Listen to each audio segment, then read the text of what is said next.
Buenas, mi nombre es Omar David de la Osa Díaz, tengo 23 años de edad, estudiante de Medicina Veterinaria y Zootecnia de la Universidad San Martín, segundo semestre. Hoy vengo con un video para explicarle y hablarle con mis esquemas sobre el corazón como bomba. Empezamos de la siguiente manera. Se le denomina corazón como bomba a todo el funcionamiento del corazón en el cual hay un flujo constante del transporte y oxigenación de la sangre. El ciclo cardíaco lo podemos definir como todos los cambios que se dan entre el inicio de un latido y otro. El corazón está dividido, lo podemos dividir en 4 planos y cantidades, la cual se le llaman aurícula derecha, aurícula izquierda, ventrículo derecho y ventrículo izquierdo. Estas tienen como función, las aurículas tienen como función la entrada de la sangre al corazón. Dos ventrículos llamados derecho e izquierdo, los cuales tienen como función la eyección o bombeo de sangre sistemáticamente. Podemos decir que estas 4 cavidades tienen momentos de relajación, pero a la vez de contracción, que hacen posible las circulaciones que se le llaman, en este caso, sístole y diástole. Vamos a hablarle un poco sobre la sístole. La sístole es el movimiento de contracción del corazón. En este proceso se bombea la sangre del corazón a la arteria pulmonar. En esta encontramos varias fases, una de ellas en la contracción isovolumétrica. En esta el volumen de sangre se encuentra en los ventrículos y todas las válvulas del corazón están cerradas. Y la actividad eléctrica del corazón es la que hará que el músculo se contraiga, y cuando ya supera la presión de las arterias pulmonares y la aórtica, se pasa a otra fase que la podemos decir fácilmente que es la eyección. Aquí el volumen de sangre que está en los ventrículos sale eyectado a gran velocidad por las válvulas semilunares. Les voy a aclarar un poco dónde se encuentran las válvulas semilunares: entre el ventrículo derecho y la arteria pulmonar. Siguiendo en secuencia la diástole es cuando el corazón se relaja, permitiendo que las cámaras cardíacas sean llenadas con sangre que viene de las venas pulmonares y venas cava. Les voy a dar un ejemplo sobre las venas cava. Las venas cava son estas que encontramos aquí, que llenan la aurícula izquierda, y de la aurícula izquierda pasa la sangre al ventrículo derecho por medio de la válvula tricúspide. Podemos decir que las venas cava, la primera fase es la relajación isovolumétrica. Lo primero que ocurre es que para evitar el flujo de regreso de sangre hacia los ventrículos es que se cierran las válvulas semilunares, como muy bien lo había dicho. Entonces la actividad eléctrica del corazón va a estar relajada, luego que se genera la siguiente fase, que es un llenado rápido, seguida del llenado lento y la contracción articular. En el primer caso, la sístole, nos encontramos con una presión arterial alta, y en el segundo, la diástole, con una presión arterial muy baja. Entendemos por presión transmural la diferencia entre la presión dentro menos la presión fuera del compartimiento que se considere la presión arterial. Se mide y se regula un flujo sanguíneo de acuerdo a los órganos y tejidos. Podemos decir que cada latido del corazón genera presiones sanguíneas. La presión sistólica se mide cuando los ventrículos del corazón se contraen, y la presión diastólica es cuando los ventrículos se relajan, un poco de relajación. La presión del pulso es la diferencia entre la presión arterial y la presión diastólica. Aquí nos encontramos con las terminaciones nerviosas, que son más comúnmente llamadas vagoreceptores, que se encargan siempre del control de la presión arterial. Luego de cada latido del corazón se crea una frecuencia debido al flujo, la cual adopta el nombre de frecuencia cardíaca, que sencillamente es el número de veces que se contrae el corazón, la fricción de eyección. Podemos ver que se refiere al porcentaje de sangre que bombea un ventrículo, cualquiera de los dos, ventrículo derecho o ventrículo izquierdo. Queda un volumen de sangre luego de la contracción cardíaca. A esto se le conoce como el volumen telesistólico.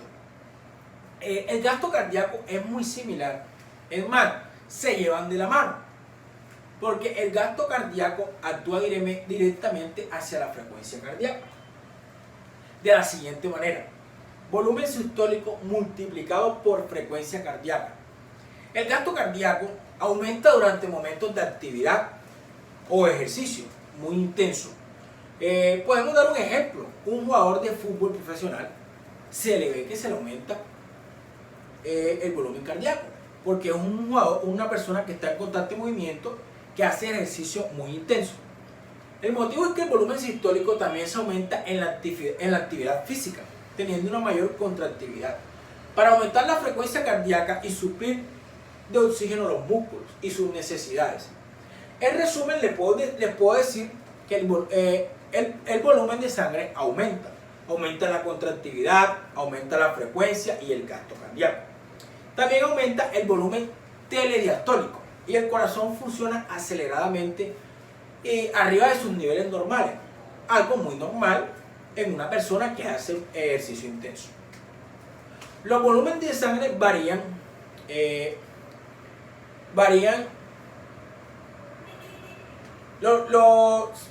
se le denomina volumen sistólico al volumen de sangre eyectado durante un momento de contracción en el corazón. El volumen telediastólico al volumen final de la diástole y el volumen telesistólico al volumen de sangre que queda en un ventrículo. Después de cada latido son muy importantes porque nos muestran las capacidades y porcentajes de cómo trabaja el corazón con una eyección baja. Puede indicar que el corazón no bombea suficientemente bien y puede generar en el animal o en la persona ritmos irregulares hasta llegar a un paro cardíaco. Seguimos con la distensibilidad en los ventrículos. Es muy importante porque un intervalo en los cambios de precarga dentro de los ventrículos,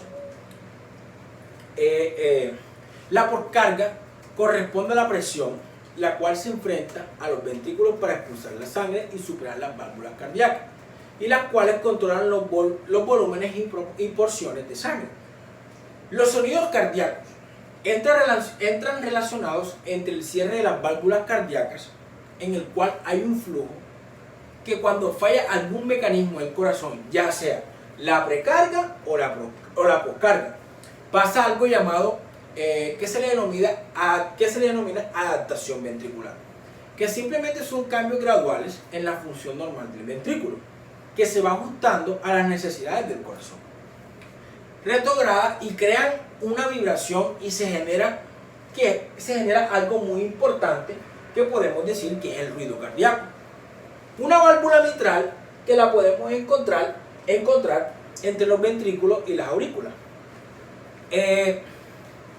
Esta válvula mitral se abre del tono durante la diástole, dando una baja resistencia si dicha válvula llega a fallar. Y no se abre por completo, si no se abre por completo, genera una turbulencia, resistencia y un soplo cardíaco. Eso es muy común. Y si una válvula aórtica no se cierra totalmente durante la diástole, el flujo de sangre regurgita desde la aorta hacia los ventrículos, lo que genera soplos diastólicos. Este defecto se denomina incompetencia o insuficiencia cardíaca y es muy frecuente en un animal. Lo podemos decir que es muy frecuente en los caballos, para ser específicamente, pero no en perros. En los perros no es muy común y no se lleva tanto a cabo. Algunas alteraciones cardíacas aumentan el trabajo del corazón, lo que causa hipertrofia cardíaca. Dentro de estas alteraciones está la resistencia vascular, que obstruye y genera resistencia a la circulación. La dilatación cardíaca. Esta dilatación debilita al corazón haciéndolo más grande, pero generándole mayor esfuerzo para el bombeo y circulación pulmonar, y poniendo en mayor actividad al control para la presión cardíaca precisamente y la presión arterial irregular, llevando una síncope vasovagal, y una dilatación de los vasos sanguíneos. La presión de perfusión es la diferencia entre la presión diastólica y la presión telediastólica. Cuando la presión de perfusión se ve disminuida, esto puede ocasionar una descompensación en el organismo del animal o de la persona, provocando una síncope vasovagal. El síndrome vasovagal se puede desarrollar por medio de emoción, dolor. Este se produce un descenso en la actividad simpática, aumentando la actividad parasimpática, provocando vasodilatación en los órganos no vitales. Esos órganos son de bajo nivel de RTP, disminución de la frecuencia cardíaca y gasto cardíaco. Existen unos neurotransmisores que son liberados cuando el sistema nervioso actúa sobre el aparato cardiovascular. Estos son la adrenalina, la noradrenalina y la acetilcolina, siendo estos dos últimos los más importantes entre el neurotransmisor que es considerado adrenérgico. Es la dopamina. Aunque esta actúa en receptores diferentes, la noradrenalina y la adrenalina activan los receptores adrenérgicos. Estos a su vez se clasifican en dos tipos: los receptores alfa adrenérgicos y los receptores beta adrenérgicos. La activación de los receptores alfa adrenérgicos causa vasoconstricción tanto de las arterias como de las venas. Esto simplemente aumenta la resistencia vascular y disminuye el flujo sanguíneo en los órganos. Mientras que la vasodilatación se da por la activación de los receptores beta adrenérgicos, aunque no estén inervados por el sistema nervioso simpático. Bueno, espero que les haya gustado esta pequeña explicación que tenía para ustedes sobre el corazón como bomba. Muchas gracias.